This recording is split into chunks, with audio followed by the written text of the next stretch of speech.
একদিকে 4 দশকের পুরনো আনুগত্যের অভিমান, আর অন্যদিকে রাজ্যের প্রশাসনিক রাজনীতির অলিন্দে এক নজিরবিহীন পালাবদল।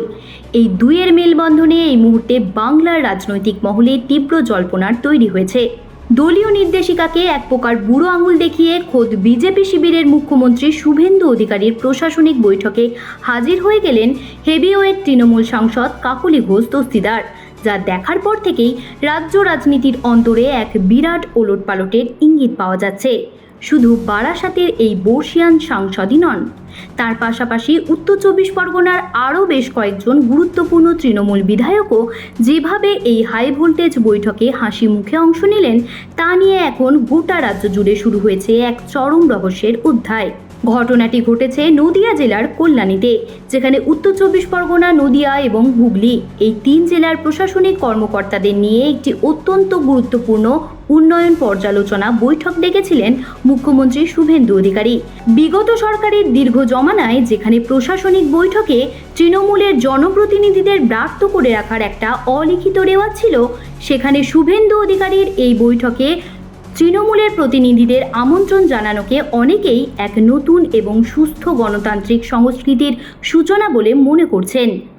এই বৈঠকে বিজেপি নেতাদের উপস্থিতির চেয়েও যা সবচেয়ে বেশি নজর কেড়েছে তা হল দেগঙ্গার নবনির্বাচিত তৃণমূল বিধায়ক আনিসুর রহমান বিদেশ, স্বরূপনগরের বীণা মণ্ডল এবং হাড়োয়ার আব্দুল মতিনদের মতো এক ঝাঁক তৃণমূলের জনপ্রতিনিধিদের প্রকাশ্য উপস্থিতি। তবে এই গোটা ঘটনার কেন্দ্রবিন্দুতে যিনি রয়েছেন তিনি হলেন বারাসাতের দীর্ঘদিনের তৃণমূল সাংসদ কাকলি ঘোষ দস্তিদার, যার রাজনৈতিক জীবনের পথ চলা শুরু হয়েছিল সেই 1976 সাল থেকে এবং যিনি মমতা বন্দ্যোপাধ্যায়ের অত্যন্ত বিশ্বস্ত সৈনিক হিসাবে পরিচিত ছিলেন।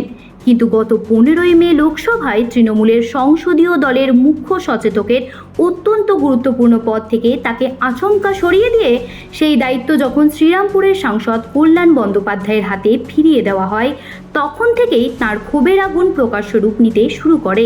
এই ঘটনার পরেই দলের ওপর তীব্র অভিমান প্রকাশ করে সমাজ মাধ্যমে তিনি লিখেছিলেন যে 4 দশকেরও বেশি সময় ধরে নিঃস্বার্থ আনুগত্য দেখানোর জন্য আজ তাকে এই পুরস্কার পেতে হলো, এবং তার ঠিক 2 দিন পরেই তিনি বারাসাত সাংগঠনিক জেলা তৃণমূল সভাপতির পদ থেকেও ইস্তফা দিয়ে দেন।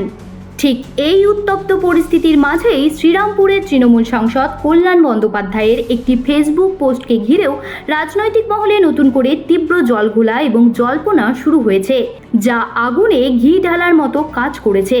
কল্যাণ বন্দ্যোপাধ্যায় নিজের পোস্টে কারোর নাম না করে অত্যন্ত রহস্যময়ভাবে লিখেছেন যে আগামী দিনে আপনার যাত্রাপথ আরও মসৃণ হোক এবং আপনিও আপনার পরিবারের সকলে খুব ভালো থাকুন, এই শুভকামনাই রইল।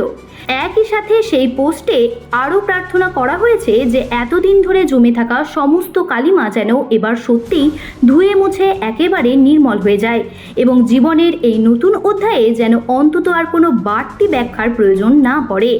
কল্যাণের এই ইঙ্গিতপূর্ণ পোস্টে আসলে কাকে উদ্দেশ্য করে লেখা এবং এর পেছনে ঠিক কী গভীর রাজনৈতিক সমীকরণ লুকিয়ে আছে তা নিয়ে সব জায়গাতেই এখন তুমুল চর্চা চলছে। সব মিলিয়ে বলা যায়, কল্যাণীর এই হাই প্রোফাইল প্রশাসনিক বৈঠক শেষে যখন কাকলি ঘোষ দস্তিদারকে তার এই পদক্ষেপ নিয়ে প্রশ্ন করা হয়, তখন তিনি অত্যন্ত সংক্ষিপ্ত ও তাৎপর্যপূর্ণ প্রতিক্রিয়ায় শুধু এটুকুই বলেন যে প্রশাসন আসলে সবার জন্য।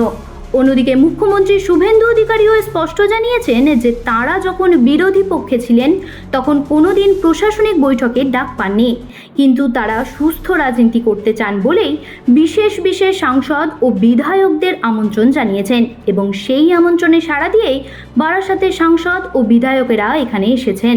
কেন্দ্র থেকে কাকলি ঘোষ দস্তিদারের নিরাপত্তা বাড়িয়ে দেওয়ার পর যেভাবে তিনি শুভেন্দুর বৈঠকে যোগ দিলেন এবং অন্যদিকে কল্যাণ বন্দ্যোপাধ্যায়ের পোস্ট ঘিরে যে রহস্য তৈরি হলো, তা আগামী দিনে বাংলার রাজনীতিকে কোন নতুন মোড়ে দাঁড় করায় সেটাই এখন দেখার বিষয়। জ্যোতি সরকারের রিপোর্ট, হেডলাইন্স কলকাতা। আনন্দ আর ভালোবাসার দীপ্তিতে গড়া সমুজ্জ্বল পরমা, ঠিক তোমারই মতো। শ্যাম সুন্দর কোম্পানি জুয়েলার্স, আগরতলা, উদয়পুর, ধর্মনগর, কলকাতা।